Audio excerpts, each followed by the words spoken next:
Ya pemirsa, sejumlah insiden terjadi pada momen mudik lebaran tahun ini. Kebakaran mobil pemudik juga terjadi di jalur tol Madiun Kertosono, Jawa Timur.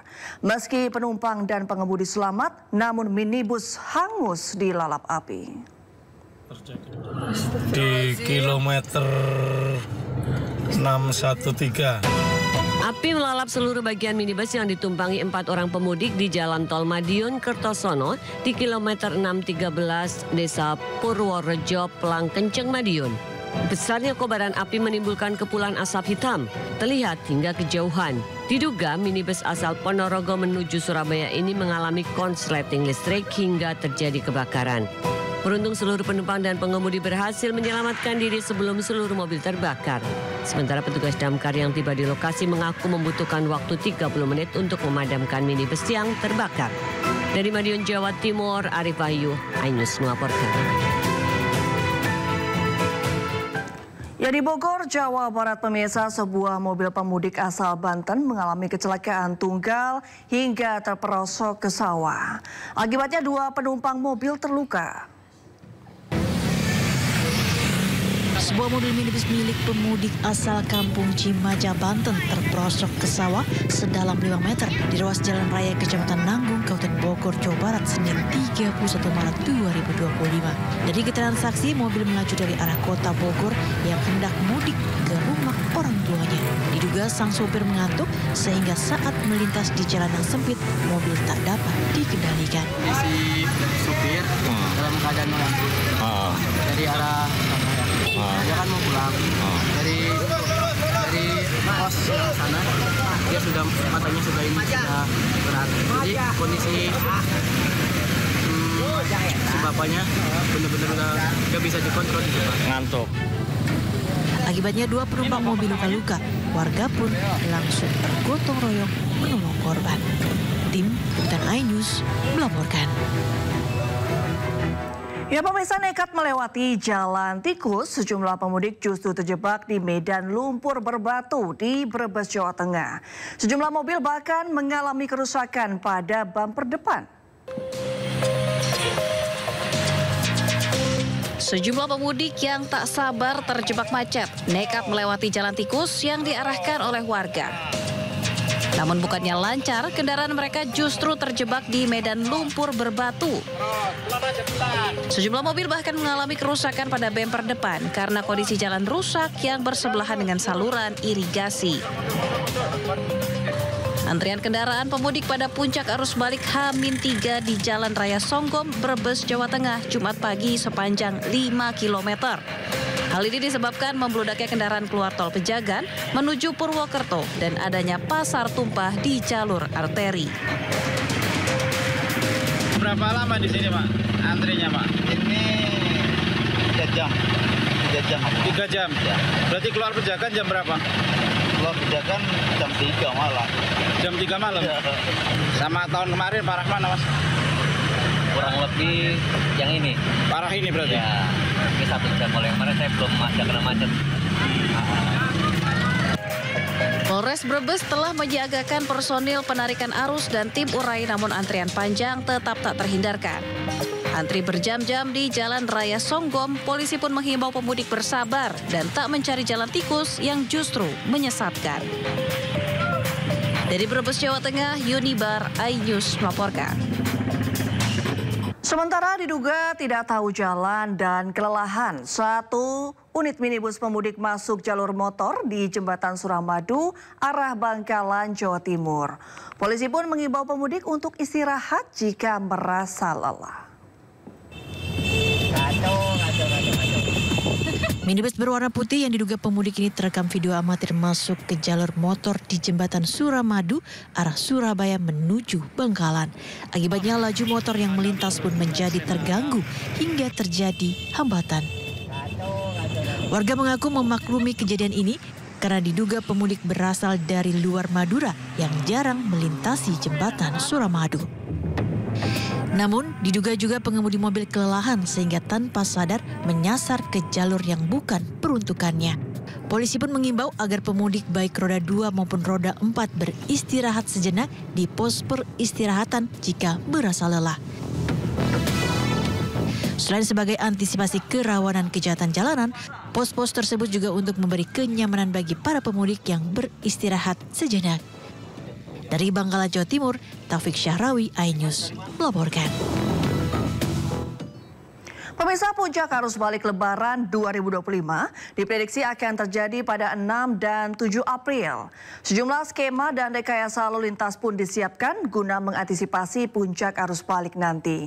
Dan berikut cuplikan dialog rekan kami Aya Nufus bersama Kabak Ops Korlantas Polri Kombes Aris Syabudin. Menyiapkan kegiatan kontraflow mulai dari kilometer 188 sampai dengan kilometer 70. Yaitu dari Palimanan, di mana diharapkan kendaraan-kendaraan bisa masuk mulai dari arah Palimanan sampai dengan kilometer 70. Dan kemudian daya tampung dari tol Jakarta Cikampek itu pun memadai. Apabila terjadi bangkitan yang lebih banyak dari arah timur, kemungkinan esok harinya kita akan memperpanjang pelaksanaan one way lokal ini sampai dengan Pejagan di kilometer 246 yang berdasarkan hitungan itu menyumbang kurang lebih 20% kendaraan yang kembali ke arah Jakarta, terutama dari arah selatan, dari arah Aji Barang, Purwokerto dan lain-lain. Apabila di tanggal 6 kemungkinan menjadi salah satu puncak arus balik, kita akan melaksanakan one way nasional dari mulai Kali Kangkung 414 sampai dengan Cikatama di kilometer 70. Dan mudah-mudahan dengan rekayasa lalu lintas yang dilakukan, tol Jakarta Cikampek khususnya dapat bisa menampung bangkitan arus lalu lintas dari arah timur ini. Dari Kakor Lantas sudah mengatakan bahwa arus mudik ini sukses, begitu ya, mengingat juga angka kecelakaan di tol khususnya ini berkurang dari tahun lalu. Terkait sukses atau tidak itu penilaian dari masyarakat, Mbak. Yang jelas kita hanya melihat parameternya bahwa kemarin sudah disampaikan dari aspek keselamatan, angka kecelakaan itu turun 30%, kemudian angka korban meninggal dunia atau fatalitas itu turun 30%, itu sebagai parameter yang utama. Ya, angka kecelakaan yang jauh lebih rendah dibandingkan tahun sebelumnya menjadi catatan positif pada arus mudik dan arus balik Lebaran 2025. Lalu apalagi yang menjadi evaluasi dari arus mudik Lebaran tahun ini? Berikut cuplikan dialog rekan kami Prica Papilaya bersama Jubir Kemenhub Elba Damhuri dan Wakil Ketua Pemberdayaan dan Pengembangan Wilayah Masyarakat Transportasi Indonesia Bapak Joko Setiowarno. Menurut pantauan Anda dari tahun ke tahun, apakah tahun ini pemerintah sudah mempersiapkan mudik dan juga arus balik dengan baik, lebih baik dari tahun-tahun sebelumnya? Apa yang baru, Pak, yang bisa mungkin dilanjutkan begitu? Sepenuhnya sama dengan tahun berikutnya. Yang baru tahun ini adalah untuk penyeberangan Merak Bakahuni. Ya, jadi H-5 itu tarif untuk kapal dibuat sama semua, jadi tidak ada kapal eksekutif maupun reguler ya, itu membuat sama semua sehingga semuanya bisa tertampung di kawasan pelabuhan. Untuk ini kan dibagi 3 juga kan, ada yang untuk bis umum dan pribadi ke Pelabuhan Merak, itu semua bisa tertampung, meskipun di Pelabuhan Merak mereka menunggu cukup lama lah, ada sampai 5-6 jam, tapi nggak masalah karena kalau mandeknya di ruas tol dan di kawasan pelabuhan itu berbeda. Ruas tol mereka juga nggak bisa cari toilet, istirahat dan sebagainya. Tapi kalau di kawasan pelabuhan, mau cari makan dan sebagainya semua sudah tersedia. Artinya secara fisiologis mereka juga senang juga, sudah lihat kapalnya, tinggal kapan mau berangkat, begitu ya. Nah, kemudian angkutan barang juga sudah dipisah.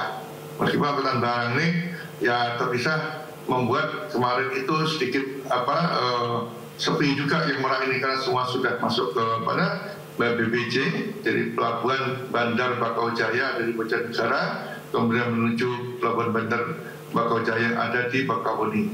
Nah, ini cukup menarik dan untuk sepeda motor sudah dipisah. Nah, ini mungkin dipertahankan. Tinggal nanti yang arus baliknya, kalau arus balik sebenarnya itu mereka sudah ada sistem pelambatan, delaying system yang ada dilakukan di sana dengan beberapa ketentuan yang entah itu di jalan tol maupun di arteri yang ada di Lampung.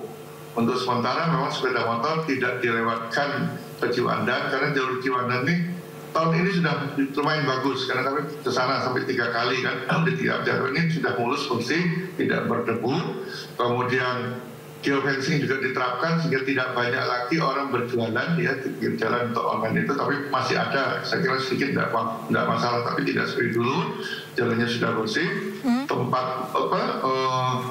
penyangganya juga untuk di Ciwandan itu juga jauh lebih luas, mereka tidak bisa lama, nggak sampai 1 jam sudah bisa naik kapal, dan ini juga membuat nyaman penggunanya. Saya kira ini perlu dipertahankan ya, tapi dengan mungkin nanti dinamis lah, kalau seandainya orang kosong mungkin barang bisa dimasukkan ke sana, jadi biar tidak antri panjang juga di Pelabuhan Bojonegara, kemarin agak panjang sedikit di sana. Baik, kalau dari pihak Kemenhub sendiri ada catatan khusus Pak untuk para pemudik? Iya Mbak Priska, kita setuju tadi Pak Joko sudah mengatakan faktor utama adalah stamina pemudik nih, kesehatan. Kalau sudah lelah dia harus istirahat. Ya.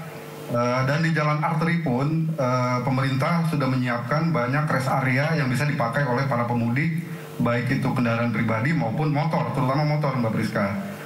Misalnya kita sudah bekerja sama dengan Kementerian Agama, di sepanjang Trans Jawa ini ada 200 lebih masjid yang bisa dipakai oleh para pemudik untuk beristirahat, untuk melepas lelah atau ibadah selama 24 jam.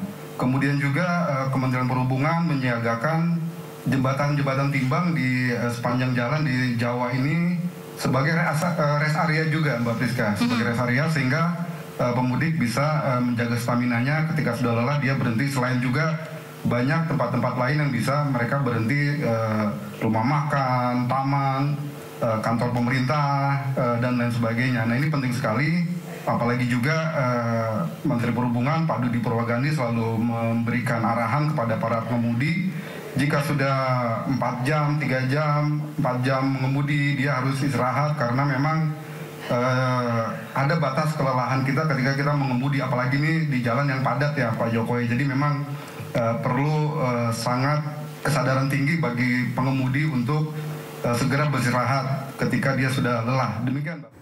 Yang meliput saat arus mudik dan arus balik Lebaran memiliki cerita sendiri bagi para jurnalis iNews Media Group. Inside Story akan kembali usai jeda.